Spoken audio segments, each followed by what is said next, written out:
وأنت في ذاتي الله الله حاضر لا تغيب أنت أسكرتني على سكري الله الله بالذي ذي. Apalah nilai beberapa masa yang sisa-sisa hidup kita untuk usahakan untuk menunjukkan ubudiyah kepada Allah Subhanahu wa taala, dan kita perlu meyakini dan perlu kita mengetahui bahawa dunia ini tempat ujian Allah Subhanahu wa taala untuk memandang diri kita ini bagaimana kita menunjukkan ubudiyah kita kepada Allah Subhanahu wa taala.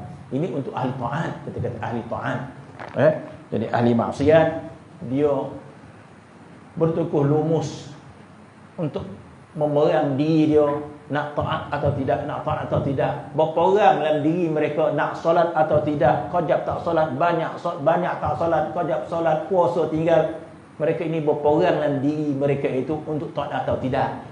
Adapun masalah ubudiyah ini kita menceritakan kepada ahli taat, orang yang menjaga solat, orang yang menjaga ibadat-ibadat yang lain, untuk kita beri faham apakah makna ubudiyah kepada Allah Subhanahu wa taala, yakni kita melakukan ketaatan Allah taala itu dengan penuh ketundukan pada Allah Subhanahu wa taala.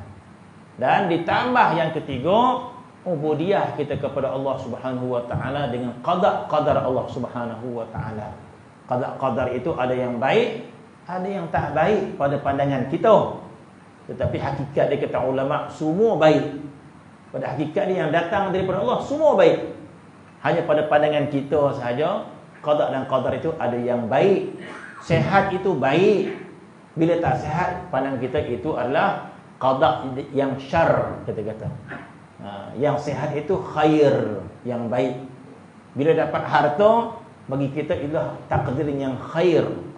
Bila Allah Ta'ala tarik harta kita, itu takdir yang syar, yang buruk bagi pandangan kita. Sebab itu Nabi menyebut hadis dia, amantu bil qadri khairihi wa syarrihi, hulwihi wa murrihi. Ada satu hadis musalsal, Nabi menyebut hadis tersebut, amantu bil qadri, aku beriman dengan qadar Allah, takdir Allah Subhanahu wa taala, khairihi wa syarrihi, yang baik dan yang buruk, hulwihi wa murrih, yang manis dan yang pahit. Itu masalah iman, kita kata. Kita percaya takdir Allah Subhanahu wa taala.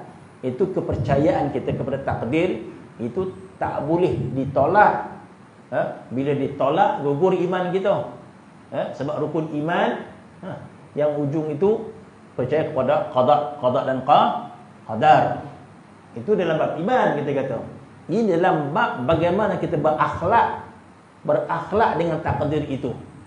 Bagaimana cara berakhlak dengan takdir, iaitu ubudiyah, kehambaan kita kepada qada dan qadar Allah Subhanahu wa taala, tunduk kita, pasrah kita, terima kita kepada qada dan qadar Allah Subhanahu wa taala. Allah Subhanahu wa taala memberikan kepahaman kepada kita bahawa satu masa Allah Ta'ala takdirkan kita dengan takdir yang kita tidak suka, tapi kita pasrah kepada Allah Subhanahu wa ta'ala, kita menundukkan hati kita kepada Allah. Allah Subhanahu wa ta'ala ingin melihat kehambaan kita kepada Dia. Bukanlah Allah Subhanahu wa ta'ala nak menyeksa kita, bukanlah Allah Subhanahu wa ta'ala nak menghina kita, tidak. Itu adalah ujian daripada Allah Subhanahu wa ta'ala.